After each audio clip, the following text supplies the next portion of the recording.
I have a management side employment law practice. When I graduated from law school, I had a very strong indication that that's what I wanted to do, but I wasn't 100% certain. So I did a full service articles at a top firm, and I came out of that process and it confirmed my instincts that that was where I wanted to practice.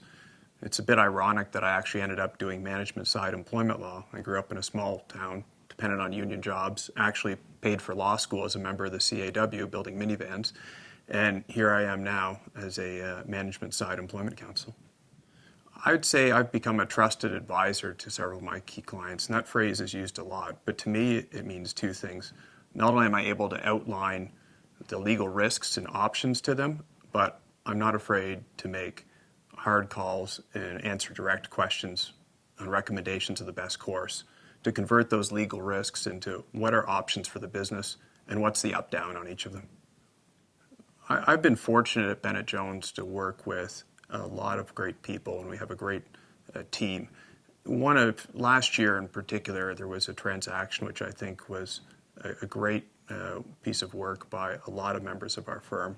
And it was a great partnership with our client and a team within Bennett Jones supporting the client. And in this case, we had a large, sophisticated U.S. client who was acquiring a Canadian business. It was an asset sale.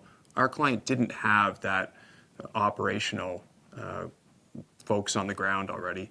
And so we partnered with our client to facilitate the onboarding of hundreds of employees across the country.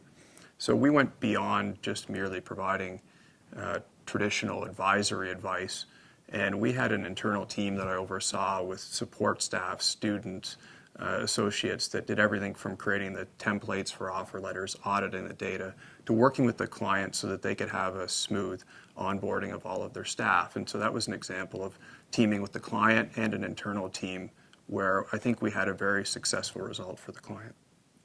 I joined Bennett Jones almost 10 years ago. I lateraled in from another top firm, and I had the pleasure of working with Mary Beth Curry, who I'd worked with at my prior firm.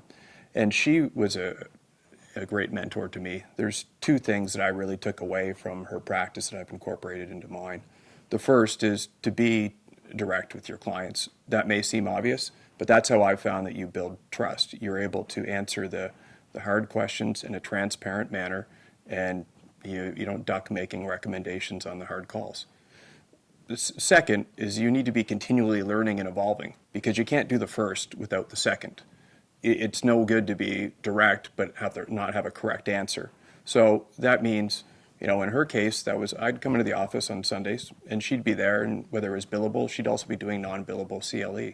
I've incorporated into my practice most days on the GO train on the way home, I'm reading about ongoing developments, because that helps me to make those hard calls, to be direct to clients, but knowing that I have the background and I'm on top of things to give them the proper advice.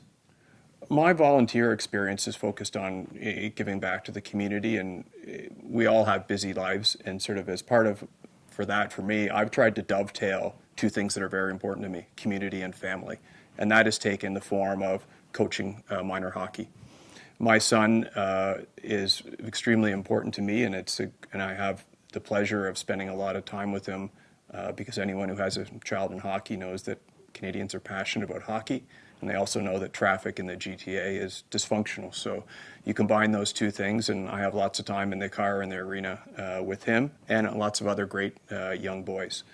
That experience, has given me a lot of respect for teachers.